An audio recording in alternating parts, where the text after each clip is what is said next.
ನಮಸ್ಕಾರ. ವಿವಾ ನ್ಯೂಸ್ಗೆ ಸ್ವಾಗತ. ಇದು ನಿಮ್ಮ ಪ್ರೀತಿಯ ಸುದ್ದಿಗಳ ಡಬ್ಬಿ. 35,280 ಚಾಲ್ತಿಯಲ್ಲಿಲ್ಲದ ಬ್ಯಾಂಕ್ ಖಾತೆಗಳಲ್ಲಿ 239.66 ಕೋಟಿ. ಅಭಿವೃದ್ಧಿ ಯೋಜನೆಗಳಿಗೆ ಬಳಸದೆ ನಿರ್ಲಕ್ಷ್ಯ 14.37 ಕೋಟಿ ಬಡ್ಡಿ ನಷ್ಟ.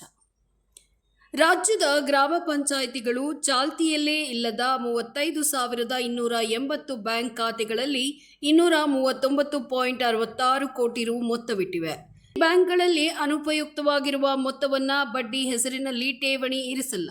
ಹೀಗಾಗಿ ವಾರ್ಷಿಕ 14.37 ಕೋಟಿಯಷ್ಟು ವಾರ್ಷಿಕ ಬಡ್ಡಿ ನಷ್ಟವಾಗಿರುವುದನ್ನು ಕರ್ನಾಟಕ ರಾಜ್ಯ ಲೆಕ್ಕ ಪರಿಶೋಧನೆ ಮತ್ತು ಲೆಕ್ಕಪತ್ರ ಇಲಾಖೆಯು ಪತ್ತೆ ಹಚ್ಚಿದೆ.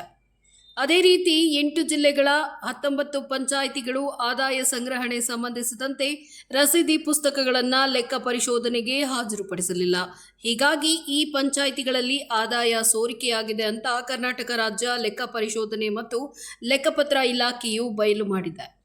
ಪ್ರಿಯಾಂಕ ಖರ್ಗೆ ಅವರು ಗ್ರಾಮೀಣಾಭಿವೃದ್ಧಿ ಮತ್ತು ಪಂಚಾಯತ್ ರಾಜ್ ಸಚಿವರಾಗಿದ್ದ ಅವಧಿ ಅಂದರೆ 2023 ಮತ್ತು 24ನೇ ಸಾಲಿಗೆ 2024ರ ಮಾರ್ಚ್ ಅಂತ್ಯಕ್ಕೆ ಕರ್ನಾಟಕ ರಾಜ್ಯ ಲೆಕ್ಕಪತ್ರ ಮತ್ತು ಲೆಕ್ಕ ಪರಿಶೋಧನೆ ಇಲಾಖೆ ಕ್ರೋಢೀಕೃತ ಲೆಕ್ಕ ಪರಿಶೋಧನೆ ವರದಿಯಲ್ಲಿ ಈ ಮಾಹಿತಿ ಇದೆ. ಗ್ರಾಮ ಪಂಚಾಯಿತಿಗಳ ಹಣಕಾಸು ಆಡಳಿತದಲ್ಲಿ ಹೇಗೆ ದುರಾಡಳಿತ ನಡೆದಿದೆ ಎಂದು ಲೆಕ್ಕ ಪರಿಶೋಧಕರು ದಾಖಲೆ ಸಹಿತ ಹೊರಗಿಡುವಿದ್ದಾರೆ.